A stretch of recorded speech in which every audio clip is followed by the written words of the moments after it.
Everyone, তো আজকে চলে গেছিলাম বাগুইহাটি বিশালে, কারণ 15 আগস্ট ছিল আর ওখানে গিয়ে দেখলাম যে হঠাৎ সেল দিয়েছে, তো তাই জন্য আমরা ঢুকে গেলাম। আর গিয়ে আমি এখানে ফার্স্টে টি শার্ট দেখছিলাম, তো আমার ফাইনালি দুটো টি শার্ট খুব পছন্দ হয়েছিল, তো সেটা আমি নিয়ে নিলাম। আর এখানে কি প্রচণ্ড ভিড় ছিল, মানে বলার বাইরে।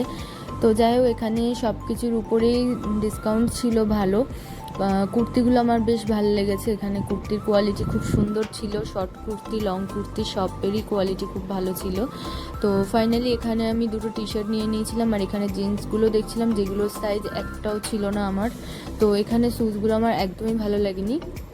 তো যাই হোক, এখান থেকে আমি দেখো তোমাদের এই হোয়াইট কালার কুর্তিটা আমার খুব পছন্দ হয়েছিল, বাট এটা অনেকটা লং ছিল, তাই জন্য আমি এটা নিলাম না। তো যাই হোক, এখানে আমি সব কিছু নিয়ে এখানে বিলিং করতে দাঁড়িয়ে গেছিলাম, আর দেখো কত ভিড়, মনে হচ্ছে সারা রাত লেগে যাবে। তো ভিডিওটা তোমাদের কেমন লাগলো জানিও, ভালো লাগলো এটা লাইক করে দিও। Bye bye.